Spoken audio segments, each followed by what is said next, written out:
Assalamualaikum warahmatullahi wabarakatuh. Perkenalkan, nama saya Dr. Yuni Kartika Dewi, SPD MSI. Saya merupakan salah satu dosen di Prodi Biologi, Fakultas Pertanian, Sains dan Teknologi, Universitas Abdurrahman Saleh Situbondo, dengan nomor NID 0703068704. Alhamdulillah, pada kesempatan kali ini, semester ini saya menempuh mata kuliah yang salah satunya adalah biokonservasi, di mana deskripsi singkat mata kuliah ini yaitu mata kuliah ini mempelajari tentang pengertian konservasi, biokonservasi, keanekaragaman hayati, serta ancaman terhadap keanekaragaman hayati. Selanjutnya, pendekatan dalam konservasi, langkah konservasi terhadap diversitas biologi, dan berbagai macam kawasan konservasi di Indonesia beserta bagaimana cara pengelolaannya. Mata kuliah ini saya bedakan dalam 10 topik utama. Yang pertama adalah ruang lingkup biokonservasi. Yang kedua, pengertian konservasi dan biokonservasi. Yang ketiga, biologi konservasi dan keanekaragaman hayati. Yang keempat, ancaman keanekaragaman hayati. Yang kelima, konservasi di level spesies, populasi, dan komunitas. Yang keenam, kawasan konservasi khususnya di Indonesia. Yang ketujuh, konsep pengelolaan kawasan konservasi. Yang kedelapan, undang-undang dan peraturan daerah tentang konservasi. Yang kesembilan, konservasi dan pembangunan berkelanjutan. Dan yang terakhir, yang kesepuluh, konservasi di wilayah Indonesia. Pustaka yang kami gunakan dalam mata kuliah ini adalah pustaka terbaru dan ditambah juga dengan jurnal nasional dan jurnal internasional terbaru yang linear atau regresi dengan mata kuliah ini.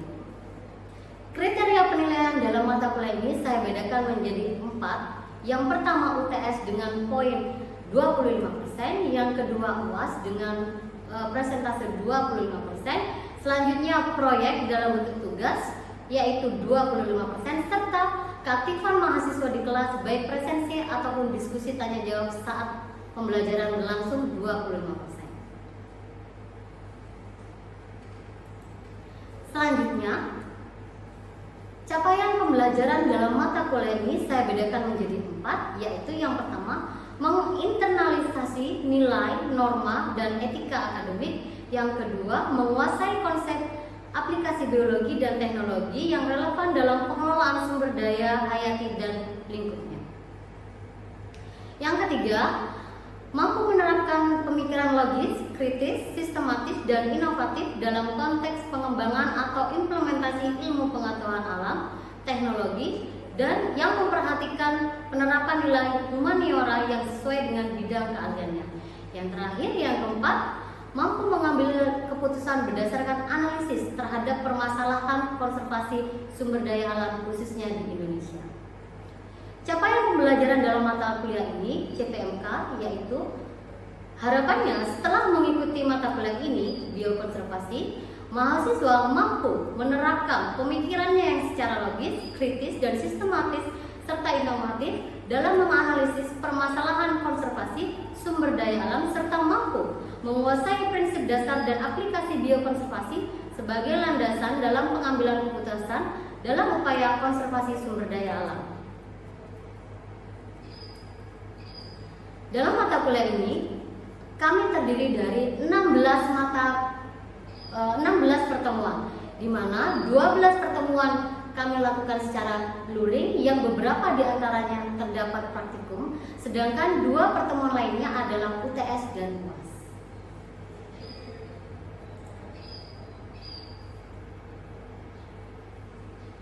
Baiklah, demikian dari saya. Terima kasih. Wassalamualaikum warahmatullahi wabarakatuh.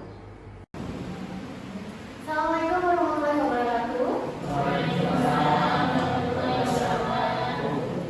Selamat siang kelas. Hari ini kita masuk ke pertemuan kedua. Topiknya tentang ruang lingkup biokonservasi. Oke. Hari ini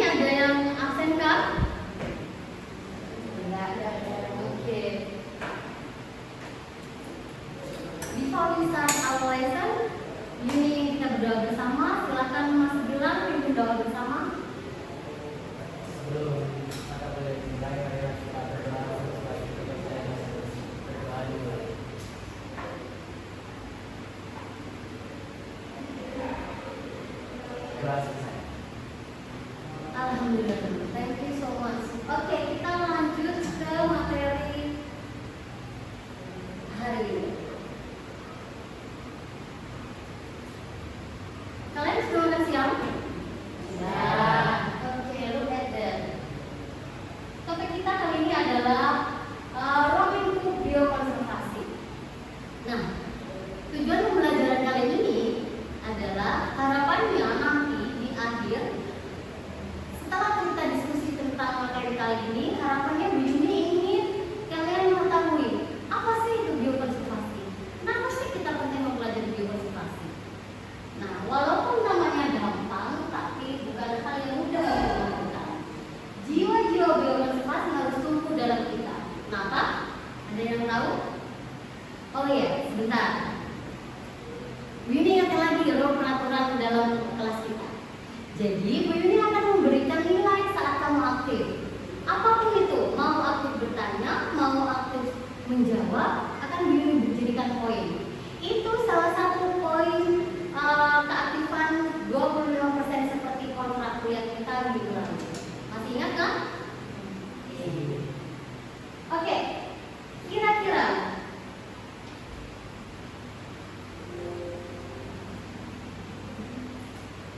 look at that, lihat di sana. Konservasi dan biokonservasi. Konservasi dan biokonservasi. Dua kata yang berbeda. Bedanya adalah yang salah satunya ada kata-kata bio. Siapa yang bisa menjelaskan apa itu konservasi, apa itu biokonservasi? You can answer, raise your hand. Kamu bisa jawab, raise your hand. Kalau nggak ada yang mau jawab, Bu Yuni yang dulu. Yuk, raise your hand. Pakai bahasamu. Kenapa sih konservasi? Itu kan kosakata yang biasa kita dengar seperti ini. Mulai zaman SD, SMP, binatang langka dikonservasi, tumbuhan langka dikonservasi, ya kan? Wanna answer you?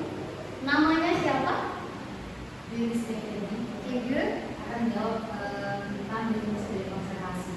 Konservasi Louder please, lebih keras boleh? Konservasi merupakan upaya untuk melindungi, memelihara, dan mengelola sumber daya alam lingkungan serta benda-benda bersejarah agar tetap lestari, agar tetap terjaga Keberadaannya. Konservasi. Benar. Ada yang mau menambah? Kalau yang lain ada yang tahu biokonservasi? Bedanya tadi konservasi dengan biokonservasi. Tadi Mbak Dwi sudah menjelaskan apapun segala upaya yang menjaga, apapun dijaga, mau situs bersejarah, situs budaya, makhluk hidup dan seterusnya, itu konservasi. Benar. Kalimat kata yang penting dalam konservasi adalah menjaga, memelihara.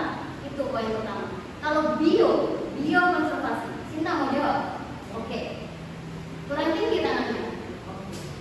Bedanya biokonservasi sama konservasi, kalau biokonservasi itu ilmu yang mempelajari cara pelestariannya untuk yang sumber daya alam hayati saja, misalnya seperti spesiesnya, hewannya, binatangnya. Good, pintar. Oke, give applause please. Benar sekali. Bedanya antara konservasi dan biokonservasi adalah kalau konservasi itu semua, everything in the world, apapun yang ada di dunia, mau situs budaya, mau sejarah, mau sumber daya alam yang tidak bisa diperbarui, boleh kita konservasi. Intinya adalah kegiatan menjamin keberlanjutannya, menjaga, memelihara. Tapi khusus dengan biokonservasi, bio artinya makhluk hidup. Jadi lebih dikhususkan lagi.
Gajah, belalai, gading.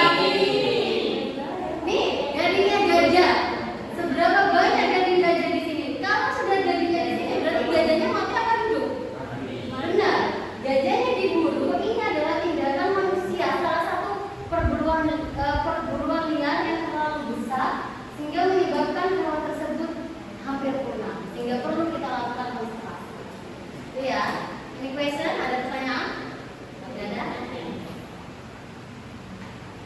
Nah, karena keragaman hayati. Ini mah zaman dulu udah diajarin ya. Oke. Apa sih keragaman hayati? Adalah semua yang ada kehidupan di bumi. Dalam hal ini makhluk hidup. Tadi sudah disebutkan manusia, hewan dan tumbuhan. Bagaimana sih kita mau mengkonservasi? Kira-kira cara-cara konservasi ada berapa?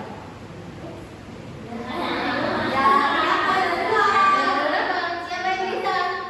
Jangan ngasih nanti ditunjuk sama ini. Oh, tadi metode biokonservasi ada 2 tadi. Ada 2 ya. Nama dulu. Sebentar. Nanti jangan lupa diingatkan Bu Yuni untuk mencatat nama-nama kalian ya. ya, Ibu jangan. Coba, Bibi. Metode biokonservasi. Kak, begini yang soalnya keras. Jadi minta tolong kamu soalnya keras juga. Ya.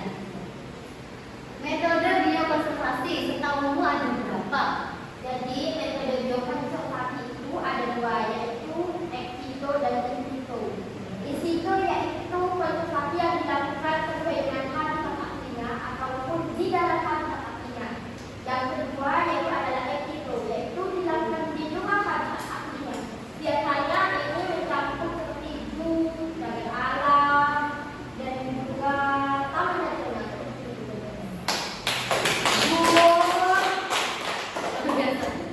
Bibi tadi malam belajar dulu ya.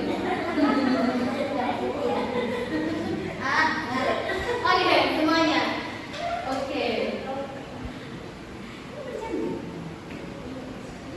Tuh, baca. Konservasi in situ dan ex situ. Coba semuanya. Ngomong. In situ. In situ. Louder. In situ. In situ. In. In dalam bahasa Inggris artinya apa? Dalam. Di dalam, benar. Berarti kalau in situ, semua yang dikonservasi harus ada di dalamnya. Tidak boleh dibawa keluar. Berarti dalam hal ini adalah contoh cagar alam. Apa bisa kita menciptakan cagar alam? Tidak. Harus secara alami. Sebaliknya, ex situ, say ex situ. Ex situ. Ex situ. Ex situ. Ex itu bukan mantan ya? Iya. Ex itu kalau bahasa Inggris artinya apa? Keluar. Jadi bagaimana cara kita mengkonservasi adalah membawanya keluar. Begitu ada terpantau ada yang terancam punah, bawa keluar contohnya zoo, kebun binatang. Oke, kita tadi sudah melewati itu. Next. Nah, look at that. Kenapa sih? Kenapa kita harus melestarikan keanekaragaman hayati? Kenapa kok spesies hewan dan tumbuhan itu harus dilestarikan? Siapa yang bisa? Kok kalian pintar-pintar ya? Siapa yang bisa? Bibi. I will choose you. 1, 2, 1, 2. I choose you, Mas. Namanya siapa? Kenapa kok kita harus melestarikan spesies? Kira-kira kenapa? Contoh nih ya, contoh. Gajah, enggak gajah ada. Apa yang mau punah ya? Anggrek misalnya, mau punah kan ya? Katakanlah anggrek yang langka ini mau punah. Itu kan salah satu contoh keanekaragaman hayati ya. Penting nggak untuk dilestarikan? Kenapa kira-kira?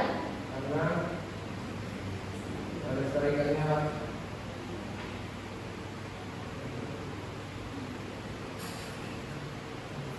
untuk menghidupi kehidupan. Oke, bisa untuk mengisi kehidupan. Berarti spesies itu punya manfaat, benar? Benar. Kenapa kok kita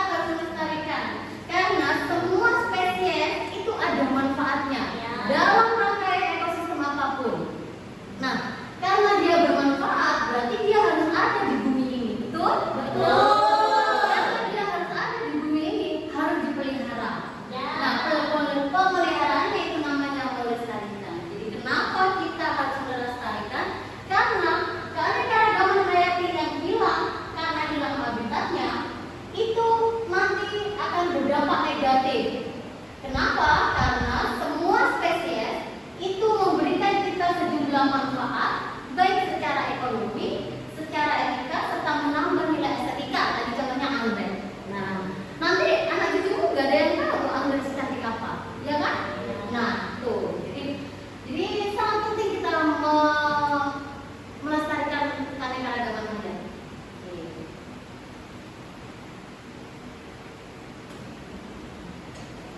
Oke. Ini hari ini kita sudah sampai ke kesimpulan. Kira-kira kesimpulannya, siapa yang bisa bantu Bu ini kesimpulan dari materi kita hari ini? Tentang biokonservasi, konservasi, anything, apapun. Kakak, oke. Apa saja boleh Bu dibantu? Biokonservasi adalah Louder please, yang keras dong. Biokonservasi adalah upaya penting untuk menjaga kelestarian makhluk hidup dan ekosistem agar tetap seimbang dan berfungsi secara alami. Tujuan adalah melindungi keanekaragaman hayati dari ancaman seperti kemarahan, kerusakan habitat, dan eksploitasi berlebihan. Dengan biokonservasi, manusia dapat menjaga keseimbangan lingkungan, mendukung keberlanjutan sumber daya alam, serta memastikan kehidupan generasi mendatang tetap sejahtera dan harmonis dengan alam. Oke, betul. Secara garis besar, bila jawabannya sudah benar, jadi kesimpulan kita hari ini, biokonservasi merupakan upaya strategi secara ilmiah. Jadi kalau konservasi pakai ala-ala, belum tentu berhasil. Makanya dibuatlah suatu ilmu khusus yang lebih mengkhususkan bagaimana upaya strategis dan secara ilmiah. Artinya secara referensi, secara teori. Supaya kenapa? Supaya nanti hasil konservasinya itu bisa sukses, bisa hidup, bisa beranak pinak, bisa berkelanjutan. Makanya biokonservasi merupakan upaya strategis dan ilmiah. Ilmiah itu yang penting. Ada teori dan ada aplikasi. Nah, apa yang dibutuhkan? Pemerintah, masyarakat, sektor swasta dalam rangka mewujudkan konservasi yang sinergi, yang efektif dan berkelanjutan. Oke, ada pertanyaan dari kuliah kita hari ini?